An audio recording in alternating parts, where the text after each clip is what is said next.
Good evening, my extended family. Good evening. It is Saturday night, June 13th. But this is the show from last night. Due to some video technical difficulties, I wasn't able to put it out last night, but we're back online tonight, and well, hopefully it'll be a good one for you and you'll enjoy it. My brother Wally always said that I had a face for radio, so last night I was able to just do the audio, so it was like I was on radio. So he finally got his wish. Kind of reminded me of when I was a kid and we had one television and the television would go on the blink, would listen to the radio. I remember one night when the television wasn't working, we listened to the radio. We listened to Orson Welles' War of the Worlds on the radio. We enjoyed it. I remember my buddies Bobby and Johnny Punch running home from our house thinking that the earth had been invaded. I thought it was being invaded as well. Anyway, I hope you all had a good night's sleep last night and that today, Saturday, went well for you and that you're looking forward to a beautiful Sunday tomorrow. Hopefully the weather will be good wherever you are. It was nice today, here anyways, on the East Coast. Thanks again for letting me spend a few minutes with you this evening. Remember, if you're watching me on YouTube, make sure that you don't miss a broadcast by hitting the subscribe button, click on the bell, and choose all, so that you'll get all the notifications when a new broadcast is published. If you're watching me on Facebook, feel free to share your own neighborhood stories and what you thought about the show. I enjoy them very much. I appreciate every one of you. Every evening I like to start by reminding each and every one of you that you are wonderfully made, that you are loved and cared for by many, and that you have a lot to offer others. Don't forget that. Please don't ever forget that, or get tired of hearing me saying that. All right, let's get ready to travel. The evening broadcast comes from a different state every night, and tonight is no different.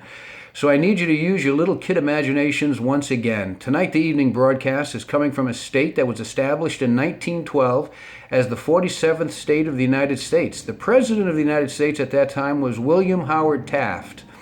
Spanish explorers would pass through this territory in the early 16th century to explore what lay north of their territory. Some funny laws of this state: you couldn't walk down Main Street with a lunchbox or you'll get ticketed. You're not allowed to trip a horse. I don't know who wants to trip a horse. If a newspaper just accidentally misspelled somebody's name, they would be fined. The largest city here is Albuquerque. The state has more PhDs than any other state. This state's name means place of Mexitli, who was one of the Aztec gods. The state flower is the yucca flower, and the state insect is the Pepsis formosa, which is Latin for tarantula hawk wasp. I would rather call it the Pepsis formosa. Tarantula hawk wasp sounds so scary. This bee has the second most painful sting in the world. They even prey after the deadly tarantula, believe it or not. The nickname of this state is the Land of Enchantment. The state capital is Santa Fe, which, by the way, is the oldest and highest state capital in the United States, which is just over 7,000 feet above sea level. This state is New Mexico. One more thing, many people think that New Mexico was named after Mexico, but it was not. It was 250 years later that the country of Mexico was established and so named. The character trait for the month of June, as you know, is integrity, which is the quality of being who you say you are and doing the right thing even when nobody's looking, especially when nobody's looking. Doing the right thing when nobody's looking, that's a good character trait to have. And here's something else. You can count on a person with integrity to make the fair decisions, even if it doesn't benefit them the most. An example I gave the kids yesterday morning was, if it was up to you to make a list of chores around the house that have to be done, to be fair, you would include everybody, including you, and rotate everybody through each chore, because not each chore is the same, for like 1 week or 2 weeks. And that means for 1 week or 2 weeks, you'll be cleaning the toilet just like everybody else. One of the kids asked, well, if I'm making a list, why would I put my name down to clean the worst thing in the house? And I told him, well, if everybody takes a turn, everybody will be more careful when they use it not to mess it up, because soon it'll be their time to clean it. Now, isn't that fair? And the boy said, it might be fair, but I don't like it. I said, exactly. Now that's integrity in action. I also told him that if people who got caught littering had to spend a month every day walking around town picking up the trash, they'd stop littering. They wouldn't want to get caught. And they probably wouldn't take the chance of throwing something out of the car window not knowing if somebody was watching. That's a little bit of integrity as well. Yesterday was National Loving Day. I think maybe every day should be National Loving Day. It's a wonderful thing.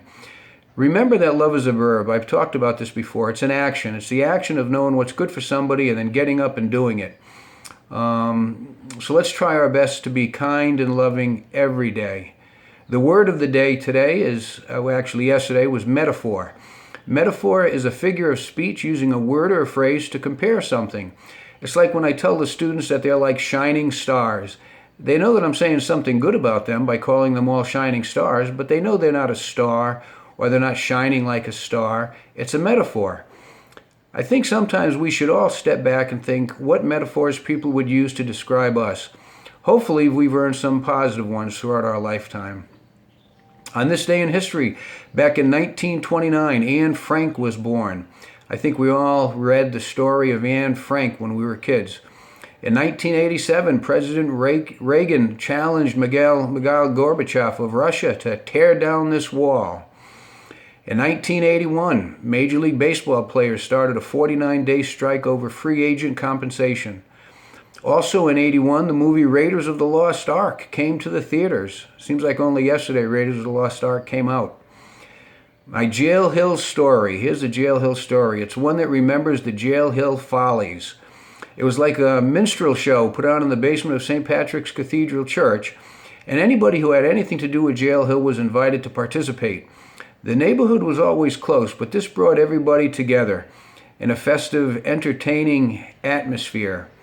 You always hear things like, it seems like we always get together only at weddings and funerals. Well, the weddings and funerals seem to take a break for that time for us to put on the Jail Hill Follies. Neighbors that you didn't know could sing went up on stage to sing. Those who you didn't know could dance, you saw them dance, even the guys. Many situational comedy routines and certain little kid silliness that you never thought existed with the grown-ups in your neighborhood that you looked up to came out. Well, we all still looked up to them, but the silly little kid side of them was etched in our young brains forever. We could still take them seriously, but not as seriously as we used to. We knew they still had a little kid in them. Don't ever lose that. Anyway, that's the show for tonight. So until we meet again, let us all have a blessed, peaceful night, and let's be kind to one another. Again, and as always, you are truly quite special. The world would not be the same without you, so don't ever think of leaving. The world, and especially the people right around you, need you, and that's a good thing. So good night, and may God bless.